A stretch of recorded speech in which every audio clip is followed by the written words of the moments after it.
IPMNation.com. Previously on Angry Drunk Tales. Well, let me explain it to you so that even you can understand. All right, throw him out. No more drinking. Be angry. Shall we toast to our new life together? You lousy! Hey!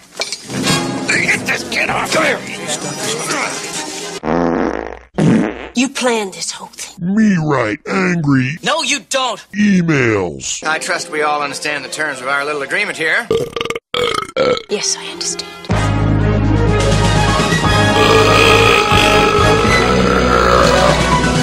Episode 37. No, thank you. I suspect the olives on that branch are poison. Me still angry.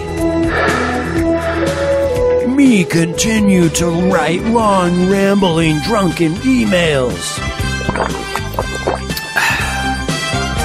Me continue to be angry over incidents several weeks ago.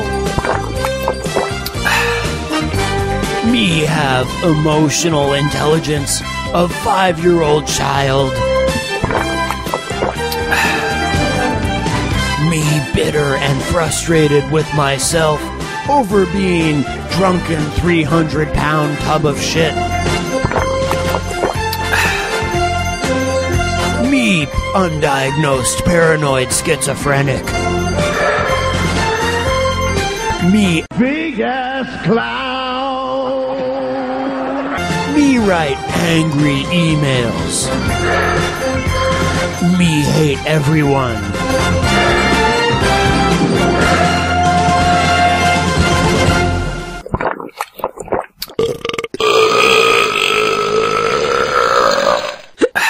Welcome to episode 37 of Angry Drunk Tales. I'm Matt Connerton. And I'm Jen Coffey.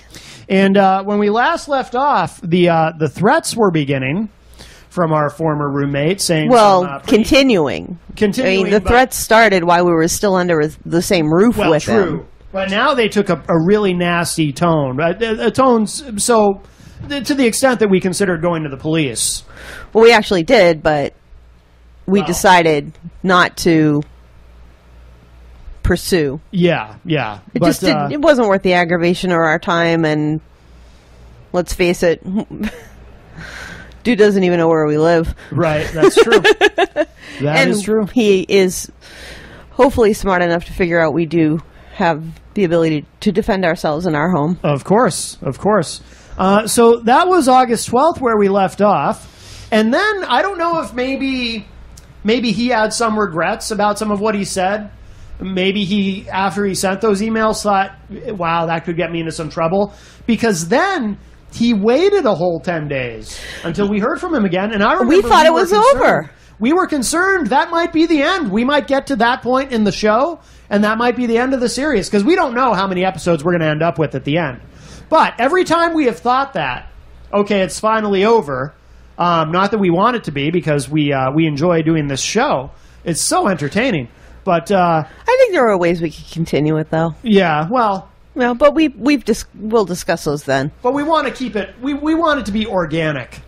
You know, we don't want it to be like reality TV where you create scenarios. Oh no! We want him to organically want to send us his hate. I wonder how many other people get these kind of hate mails. You know, that's something I'd never thought about. Yeah, I wonder that too, now that you mention it. I wonder if there's other people in his past who he hates, who he just will email on a regular or a semi-regular basis and send them long, rambling, hateful, vitriolic emails like he sends us. You never know.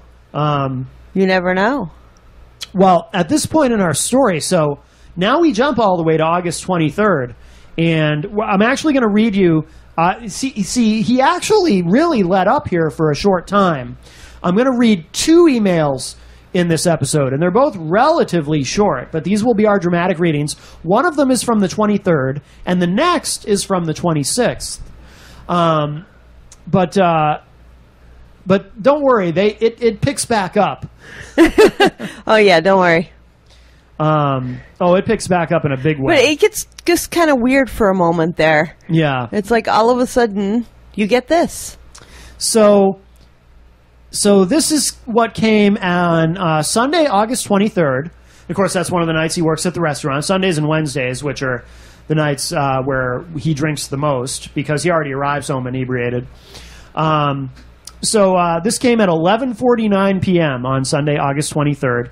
And the title is, I Know You Are Worried About Me Finding Roommates. And this came just to me, which I then forwarded to you. And it says this.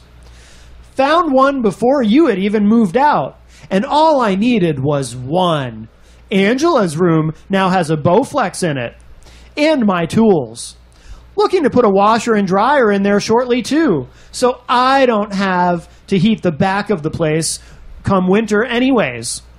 Going to put electric baseboard in the other bedrooms in the next few weeks. And if won't pay for it, then I will mount it in a way that I can remove it easily and take it with me if I have to move.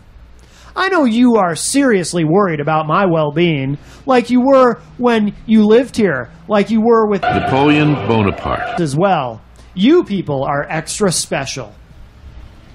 So there you go. Pretty concise. I remember being excited when that email came in. I was like, oh, he's emailing us again.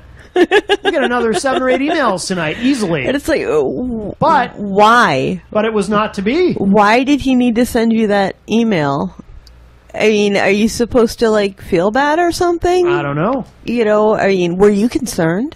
And I wonder why Angela's room has a Bowflex in it. It's not like he's not going to use it. I gotta say, I feel really bad for the people living underneath them because Mr. Know-It-All, who knows everything, who wants to put a washer in the fucking room that has temperatures in the 50s, you know what's going to happen in winter, don't you? Oh, God. Frozen pipes. Oh, yeah. What does that mean?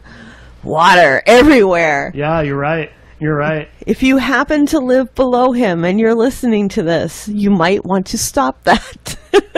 You just might. Yeah. So then we were excited and then nothing. And then we get all the way to August 28th. No, I thought we had one on the 26th. No. Oh. The 26th stands out in your mind because that is the 1 month anniversary. Oh, that's right. Out. Oh, I did say the 26th, didn't I? I'm sorry. No, it's the 28th is actually the next one. Okay, so now we've been gone for a little over a month. Yes. So at this point, it's been a month and 2 days. And he is still emailing us. The gentleman who wants to sue us for cyberbullying is still sending us these emails. And this one, though, here's a twist. Now, this came at 12:23 a.m., but we're back to emailing the entire peer group, so to speak. Except you. He didn't include you, but he did include his other friends. So he wrote this. And you, and did he include Napoleon Bonaparte? Oh, wait a minute. Oh, no, he did not. He only included his own friends. So it's just, this is his own friends and to you. Correct. Okay. Apparently, about 90% of Americans hate the Republican candidates and they see Hillary as... Oh, this is... I'm sorry, I'm having trouble reading this. He was obviously inebriated when he wrote this. Let me try to translate it. I think you should just read it the way it's written. Yeah, but sometimes he types... The problem is sometimes he types words that don't make... Okay, I see. Okay, I figured out what this one word is supposed to be. Okay, let me give this another shot. Okay. Apparently, about 90% of Americans hate the Republican candidates. And even though they see Hillary as sketchy and Bernie as weird, I guess they just see them as better. Republican ideals nowadays do not reflect the ideals of the majority. So it looks like whoever runs will win, but to me, a Biden-Warren ticket would be so friggin' awesome. Or a Biden-Sanders ticket. Those two ideas make sense in so many ways. It amazes me that we have to have politicians declare themselves as socialists when we all live with socialist programs that most of us love. It just proves to me that the extremist capitalist assholes that have been around for more than 100 years are gaining ground on programs that do work, are effective, and are cheaper than they want to admit. Because a black man became president, no, all of a sudden all politics has become decisive.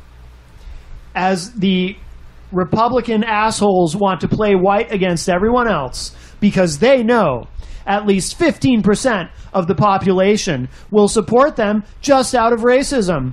And Trump is feeding on that racism.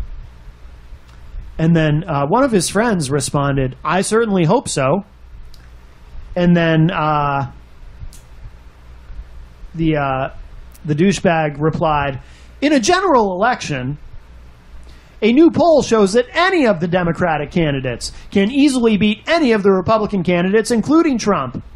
Goes to prove intolerance to brown people, intolerance to women, and intolerance to the working class does not work anymore. And people are finally more concerned with policy over image. So there's no rhyme or reason as to why the hell you're getting those emails, and I'm so glad he's so concerned about women. I have a theory. I am so glad he is so concerned about women that he would email a woman in the hospital for days with hate and threats. I have a theory, though, why he did this. I think... So, notice, there's nothing in these emails attacking us directly. All, really. It only went to you and his little pair friends. Right. So, you know what I think he did? I think somewhere in his mind he thought, okay, I'm going to email the people I like to discuss politics with, and I'm going to include Matt. And maybe Matt will respond with something strictly about politics. Because that a scenario like that did play out when we were still in the apartment, and I was trying to make nice until we could get out of there. And he did the same thing. He sent an email to his peer group that included me that was strictly political, and trying to be friendly and keep things friendly, I replied and with my own political analysis of it. And I think he was trying to see if that would possibly happen again. I think it's possible. It's just a theory. But I think it's possible that somewhere in his mind he thought, maybe, just maybe, I can get back to discussing politics with Matt and be his little email buddy again. Maybe. Maybe. Or maybe he had a little group button for his... when he wants to do a politic thing, and he... That may be, too. Forgot you were in there? Well, no, not necessarily, because sometimes he includes... Napoleon Bonaparte. ...in this stuff. This is true. He does. It is. And then there are emails where he's got 5 friends and emails where he has 4 friends. Mm-hmm. So that it depends on which set he picks of that 5 group. It's the same people. It's just this one guy that is occasionally excluded and some other times included. Right. I think this was, and I didn't even really think about it this deeply at the time. I think this may have been an olive branch from him. Of course. Now, here's the funny thing, though. Even if we had any reason to want to accept that accept it as an olive branch and start a political dialogue with him, and I could be his little email buddy on political stuff, it wouldn't have mattered. Because what would have happened eventually anyway? The same thing that always happens. It would have been right back to, by the way, when you guys were living here, a bunch of 27-somethings disrespected me and you tried to take over the house and blah, blah, blah. It would have been right back to that eventually. Absolutely. Because that's the pattern. Every single time when we were still living there, every single time there was hope of maybe making it right, and it looked like the ice had begun to thaw, it was right back to just hostility. Every time. And the same thing would have happened here, even though now there's no consequence for it because we're not living there, so it doesn't matter. But if I had accepted that gesture, which is my theory, it's only a theory, but if I'd accepted that as a gesture of, maybe he wants to try to establish some kind of a friendship now after everything, after all the insults and all the hate and all the threats, I I guarantee you, within days, it would have been right back to what it was before. Oh, yeah. So, But you didn't respond. but I did not respond. I did not take the bait. So I guess we'll conclude this episode with that. And but listen, I just want the listeners to understand. If it sounds like now things are starting to calm down, no. We have me. not begun. We're sailing through calm seas on this episode, but it's about to get rough. It's about to get very rough. So so stick with the show. Trust me. Tune in tomorrow night. Yes, yes. And in the meantime, if you're listening to this and you happen to be his new roommate, you lucky, lucky person, you. While we are not religious people, we would just like to say to you, may God help you and keep you safe. Good night. Good night. Big ass clown. IPMNation.com.